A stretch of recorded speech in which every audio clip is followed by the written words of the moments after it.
10 মিনিটের আবেগ মাগো 5 মিনিটের মন, কে তুমি মা দেখতে দিলা না এই পৃথিবীর মুখ। জোর করে আসিনি ক তোর শরীরে আমি, পৃথিবীতে নাকি সন্তান হয় মায়ের কাছে দামি। তবে কেন সুখের ভুলে আমায় পেটে নিলা, সুখের শেষে কেটে ছিঁড়ে আমায় ফেলে দিলা। একদিন তুমি আমার কাছে আসবে ঠিকই মাগো, কি বলবে আল্লাহর কাছে জমা করে রাখো। আমি তো বেঁচে গেছি বেঁচে গেল মান, নইলে লোকে বলতো মরে অবৈধ সন্তান। একটু অবৈধ সুখ পেতে মা আমায় পেটে নিলে, কলঙ্কের ভয়ে তুমি আমায় ছুঁড়ে ফেলে দিলে। তোমার মাও করতো যদি তোমার সাথে এমন, বুঝতে মাগো সেদিন তুমি মৃত্যুর যন্ত্রণা কেমন। বেহায়াপনা দিবস নামে চলছে বেঈমানি, হীরার চেয়ে দামি জিনিস হারায় অনেক নারী। বেহায়াপনা দিবস নামে চলছে বেঈমানি, হীরার চেয়ে দামি জিনিস হারায় অনেক নারী। দুষ্টু ছেলের মিষ্টি কথায় পরে নারী ফাঁদে, সব হারিয়ে বোনটি আমার বসে বসে কাঁদে। প্রেমের নামে চলছে এখন, প্রেমের নামে চলছে এখন অশ্লীলতার ছোঁয়া, কতক মনের নারী সম্মান পান্তা ভাতার মোয়া। নারী তুমি সম্মানিতা সব ঘরেরই আলো, লাগলে চুয়া পঙ্কিলতা জীবন হবে কালো। অতএব বোন রে তুমি তোমার যৌবনটাকে রক্ষা করো, যদি রক্ষা না করতে চাও তাহলে তোমার লাইফটা বরবাদ হবে, বরবাদ হবে, বরবাদ হবে। বাইলা ছিল কি দোলা লাগিল, পড়াশোনায় মন বসে না। রাত 12টার পরে বন্ধু যখন ফোন করে, দুই চোখেতে ঘুম আসে না। রাত 12টার পরে ও লাইলি যখন ফোন করে, দুই চোখেতে ঘুম আসে না। রাত জাগিয়া ফোন চ্যাট করিয়া, রাত জাগিয়া ফোন চ্যাট করিয়া, সকাল 8টার আগে ঘুম ভাঙে না। মোবাইল আসিল কি দোলা লাগিল, পড়াশোনায় মন বসে না। মোবাইল আসিল কি দোলা লাগিল, পড়াশোনায় মন বসে না। স্টার জলসা আর জি বাংলা ধ্বংস করলো আমার সোনার বাংলা। স্টার জলসা আর জি বাংলা ধ্বংস করলো আমার সোনার বাংলা। শুনি যুবক যুবতীর মুখে মুখে, শুনি যুবক যুবতীর মুখে মুখে, বুঝে না সে তো বুঝে না রে গান।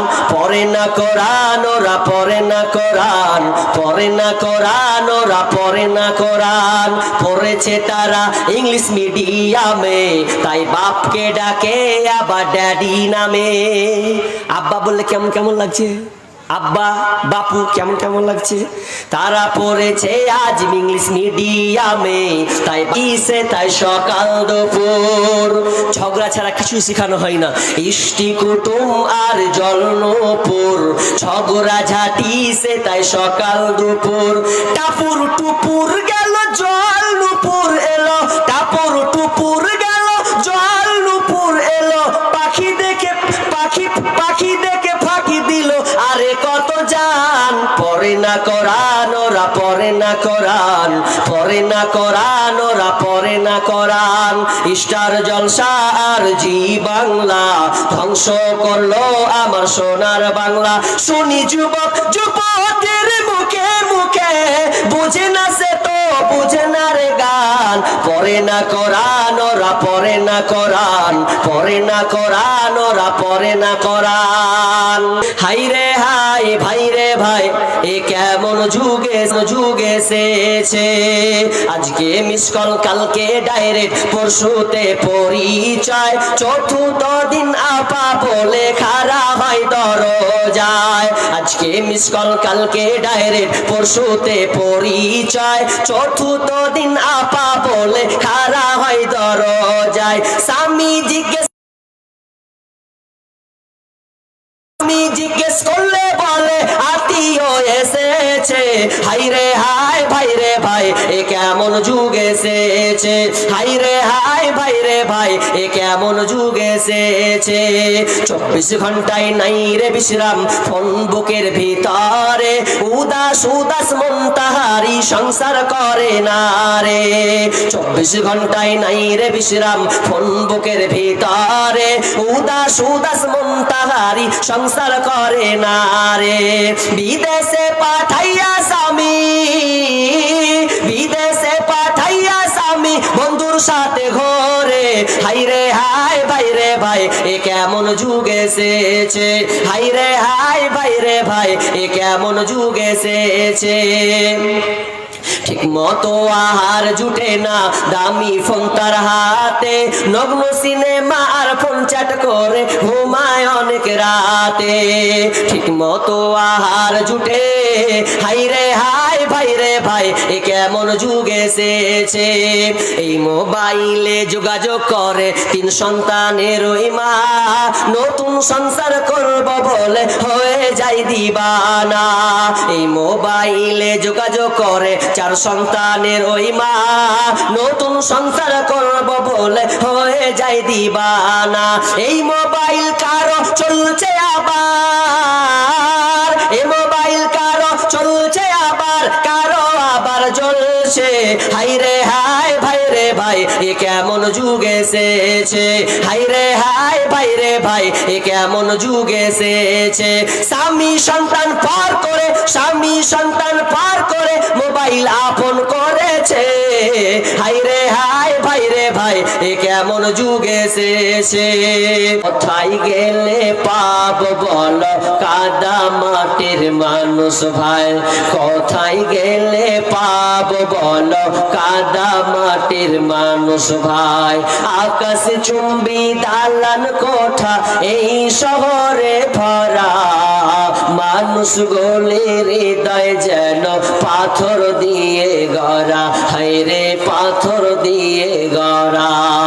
আকাশ চুম্বি দালান কোঠা এই শহরে ভরা, মানুষ গলির হৃদয় যেন পাথর দিয়ে গড়া। হায় রে পাথর দিয়ে গড়া। মাটির মানুষ হইয়া জানো, মাটির মানুষ হইয়া জানো মাটির ছিটা নাই। কোথায় গেলে পাব বলো কাদা মাটির মানুষ ভাই, কোথায় গেলে পাব বলো কাদা মাটির মানুষ ভাই। ইট পাথরের শহর জুড়ে মাটির কোনো মানুষ নাই, কোথায় গেলে পাব বলো রে মিলে গেছে সেথা। মাটির মানুষ হইয়া জানো, মাটির মানুষ হইয়া জানো মাটির ছিটা নাই।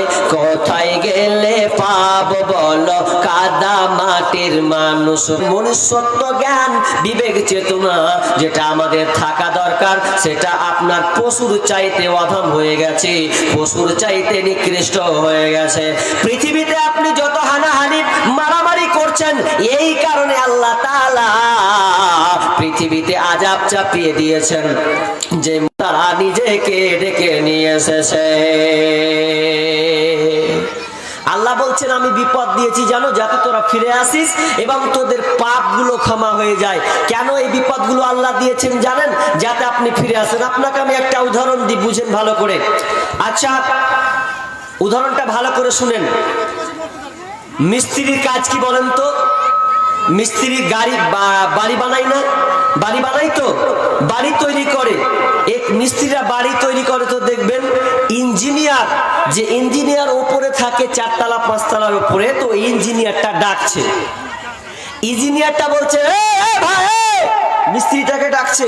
ও যখন ডাকছে তো কোনো কর্ণপাতি করে না, মিস্ত্রি ডাকছে। মিস্ত্রি আপনার কাজের অত আছে, নিচে ঢালাই চলছে, চাক্কা গঙ্গা ঘুরছে, আওয়াজে শোনা যায় না।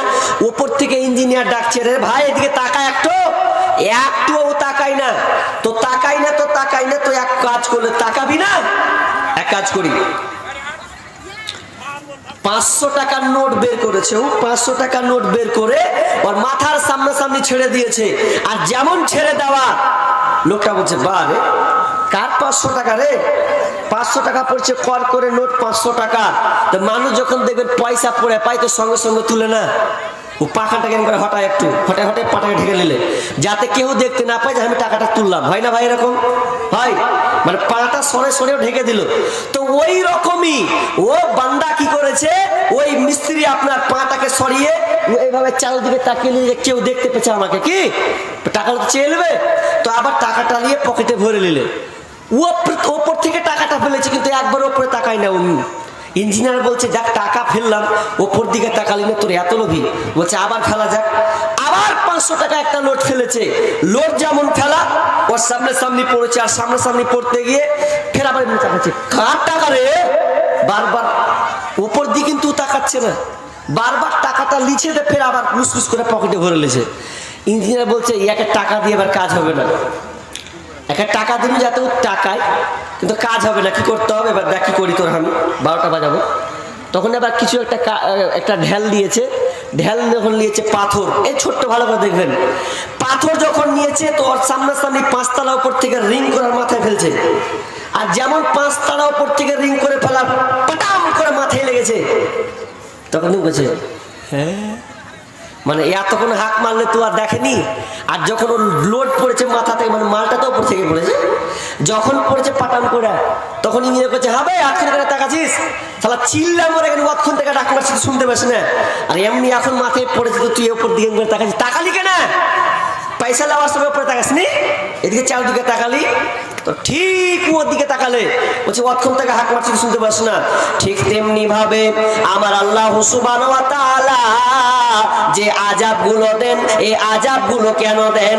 যাতে বান্দা তাদের ভুলটা বুঝতে পেরে তারা যেন আমার দিকে ফিরে আসে। ওই আজানটা কিন্তু আল্লাহর, ওটা আল্লাহ আজান দেয়, ওটা আল্লাহ আজান দেয়, কিন্তু মাধ্যম হচ্ছে মুয়াজ্জিন। মুয়াজ্জিন আল্লাহর দিন ভাষাটাই বলে, হাইয়া আলাস সালাহ, তোমরা নামাজের জন্য এসো, তোমরা নামাজের দিকে এসো। হাইয়া আলাল ফালাহ, তোমরা নিষ্কৃতি পাবে, তো তোমরা মসজিদে ঢুকে যাও। শান্তি যদি পেতে চাও তাহলে তোমরা মসজিদে ঢুকে যাও। আজান দেয় 5 বার, এতপর হাইয়া আলাস সালাহ হাইয়া আলাল ফালাহ বলার পর বান্দাকে মসজিদে পাওয়া যায় না। ও ক্যারাম বোর্ডে ব্যস্ত থাকে, ওই তাসের আড্ডাইতে ব্যস্ত থাকে, মোবাইল গেমসে যে ব্যস্ত থাকে। আপনার কিনা চাষি কাজে রত থাকে, মা বোন আপনার কিনা কাজে রত থেকে যায়, রান্নার কাজে থেকে যায়, অথচ আল্লাহ 5 বার ওই বান্দাদেরকে ডাকে হাইয়া আলাস সালাহ হাইয়া আলাল ফালাহ বলে। অথচ বান্দা যখন আসে না, আমার আল্লাহ বলছেন, এবারে দেখ আমি তোকে গাড়ি দিলাম, বাড়ি দিলাম, টাকা পয়সা বেল সব কিছু তোকে দিলাম, এরপরে তুই আমার দিকে ফিরলি না। এবার শুনে নে, যখন তোর উপরে আযাব আসবে, আযাব যখন পতিত হবে, তখন তুই বিপদে বলিস আল্লাহ বাঁচাও, আল্লাহ বাঁচাও। আর এই আযাবটা কেন দি শুনেলে? তোর ভালোর জন্য আমি আযাবটা দিই, যাতে বান্দা তুই আমার দিকে ফিরে আসিস এবং তোর পাপ রাশি, ওই গুনাহগুলো যেন ক্ষমা হয়ে যায়, মাফ হয়ে যায়। মাইসা রাদিয়াল্লাহু তাআলা আনহা বর্ণনা করছেন, যখন কোন মুমিন ব্যক্তি, ইমানদার ব্যক্তি যখন বিপদ আসে, আপদ আসে, আপনার কিনা বালা মুসিবত যখন পড়ে যায়, তো এই বালা মুসিবতের মাধ্যম দিয়ে বান্দা যত পাপ ভুল কাজ করেছে, সমস্ত ভাব আপনার কিনা ওই পাপ ভুল কাজটা আল্লাহ ক্ষমা করে দেন। তাহলে আপনি এই বিপদটা পেয়েছেন, কখনো আপনি কারো উপরে আঙুল তুলবেন না, বরং নিজে আপনি অপরাধী মনে করবেন, হয়তো আমার নিজের পাপের কারণে আজকে আমার এই বিপদটা নেমে এসেছে। আমার আল্লাহ বলছেন, তারা নিজের অবস্থাকে পরিবর্তন না করে। তার মানে আপনি আজকে বিপদে পড়েছেন, আপনার উপরে বিপদ আপদ হয়েছে, জালেম শাসক আপনাকে মারছে, এরপরে আপনি দিনের পথে ফিরে আসছেন না, তো আমার আল্লাহ বলছে যতক্ষণ পর্যন্ত ওরা পরিবর্তন না হবে রে, নিজের ভুলটা না বুঝতে পারবে, ততক্ষণ পর্যন্ত আমি আল্লাহ তাদেরকে পরিবর্তন করব না, ওদেরকে একদম পর্যায়ে, ভালো পর্যায়ে তাদেরকে নিয়ে যাব না।